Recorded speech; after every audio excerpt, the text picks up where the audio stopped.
not open to persuasion, and the answer was an unqualified no. The lieutenant moved a few yards away and leaned up against a tree. His eye swept along the barbed wire fence that enclosed the compound. There was a small break in the wire next to the guard post. A staff car had just driven up, and half a dozen officers were spilling out. The sentries were occupied. The lieutenant removed his crutches from under his arms and stood them against the tree. With astonishing adroitness he moved his long, lean body through the narrow gap a few feet behind the preoccupied sentry.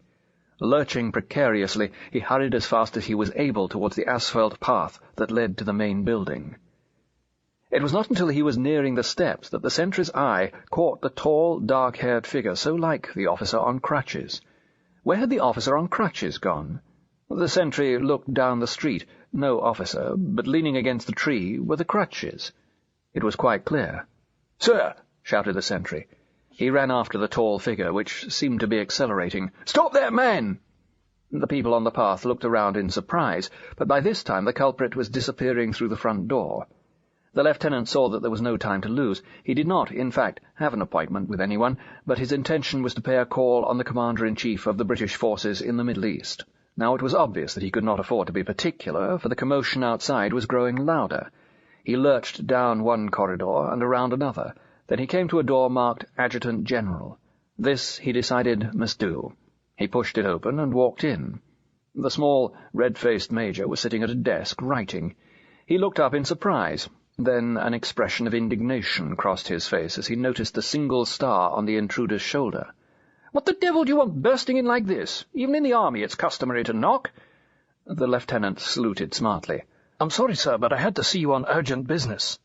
The major was too annoyed to be impressed, and without asking the lieutenant to be seated, replied coldly, "Are you sure you can spare the time to explain?"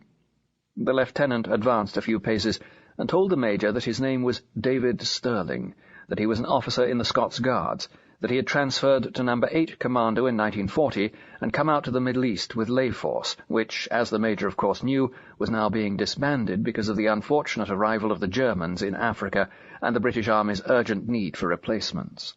But Lieutenant Stirling had a scheme of his own. He was certain, he said, that if he were given a small command of hand-picked men and officers, he could parachute behind the enemy lines and destroy the whole of the German Air Force on the ground. His plan was designed to coincide with the next major offensive.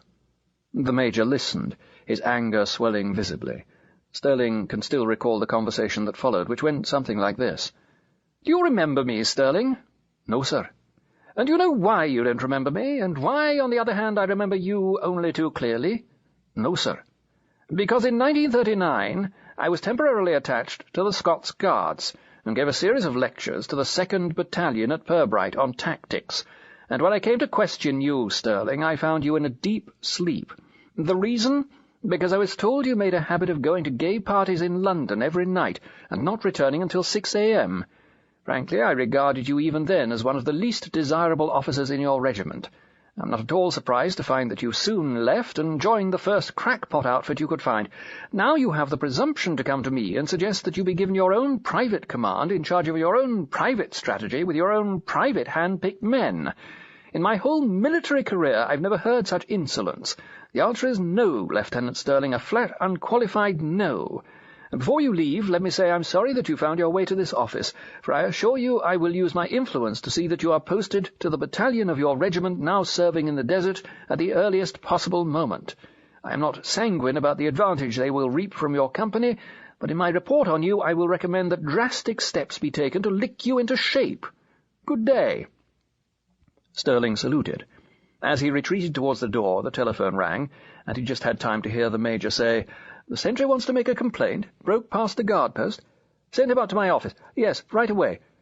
By this time Stirling was hurrying unsteadily down the corridor. As he turned a corner, he saw the sentry approaching from the far end.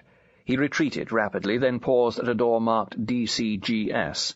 The letters meant nothing to him, but it looked a useful port in a storm. This time he knocked and walked in.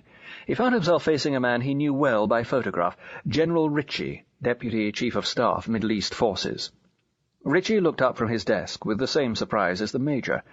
David apologized for his unconventional call, but insisted that he had vital business to bring to the general's attention. There was a moment's pause, then Ritchie asked him to have a seat.